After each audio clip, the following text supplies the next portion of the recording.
Do you want to know the ranking of these 3 distros? 27 systems were tested on the same computer using Sysbench tests.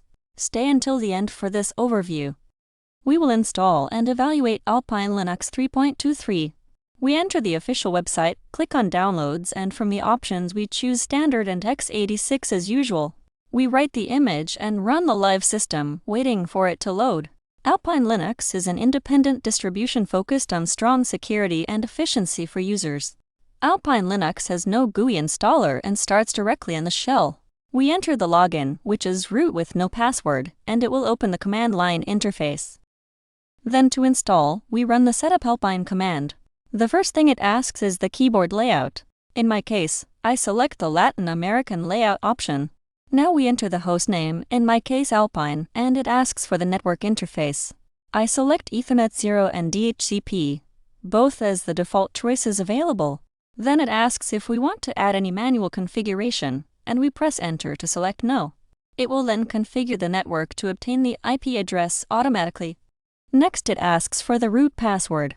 We enter it and confirm it. Then it asks for the time zone.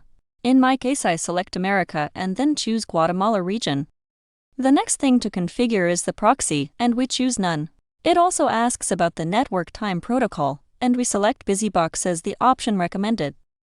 Then it asks for the APK mirror, and we select the first option. Otherwise we could choose the fastest one, view the full list, or select random choices.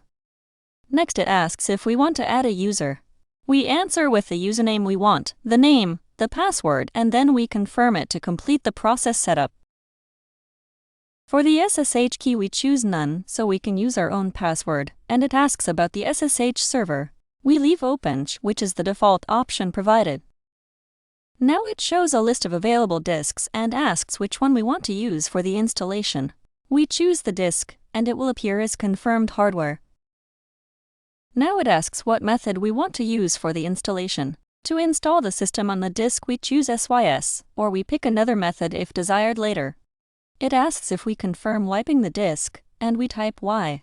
The installation begins. Alpine Linux was created in 2005 and was initially based on Gen 2 systems. When the installation finishes it returns to the command line and asks us to reboot the computer. We type the reboot command and wait for it patiently. Alpine Linux loads for the first time very quickly. Then it asks for the login. We enter the credentials and Alpine Linux is ready for console use sessions. If we want to use Alpine Linux as a desktop, we type the setup desktop command. It asks about the desktop environment, and we select Xfce for that purpose. It will start downloading and performing all the necessary configuration, so the selected desktop environment can run. In our case, it will set up Xfce components.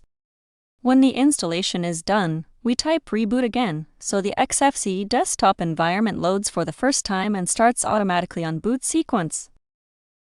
We enter the user password and the selected desktop environment runs.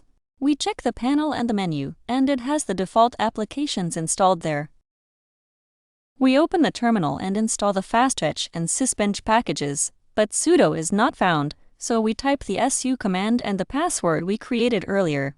As root we install sudo using apk-add, then run the vsudo command. We look for the line with wheel, uncomment it, save the changes, and exit configuration. We exit and try again to install the packages using sudo, and we notice that Xfce terminal is misaligned, likely because of the default fonts choices.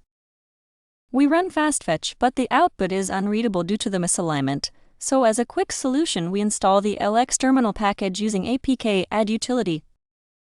Then we run lxterminal and increase the text and window size. We run Fastfetch again and now it is clear. We can see the general system details displayed. Then we run commands to check the Fastfetch information regarding the distribution, kernel, memory, and use disk, and we validate the Y2038 status indicator. Then we use Sysbench, starting with the CPU test, checking single-thread performance, and then 5 threads, using mathematical operations to load it effectively. We continue with the thread and mutex tests to analyze concurrent load handling and the behavior of locks and resource efficiency, respectively, during testing. We evaluate both memory read and write operations with a sequential benchmark to measure the system's capability to handle those operations properly under load. Then we prepare the necessary files to evaluate disk input and output. Now we run the test to determine the disk performance of the system itself hardware. We run the top command to measure the memory used by Firefox with a single window and no extensions active, checking the initial resource usage data. We open a second tab and load a video, then a third, and finally a fourth, observing how memory usage increases progressively with each new tab open. We have finished the review and evaluation of Alpine Linux 3.23. Now we will analyze the results observed and measured during all the tests performed thoroughly. The following results are based on comparison with other distros. Alpine Linux is very up-to-date regarding kernel, packages, and desktop versions available. For initial memory usage, installation size, and boot time, its values rank among the best of all the distributions tested up to this moment recently. Regarding CPU tests with 1 thread and with 5 threads, it shows average values.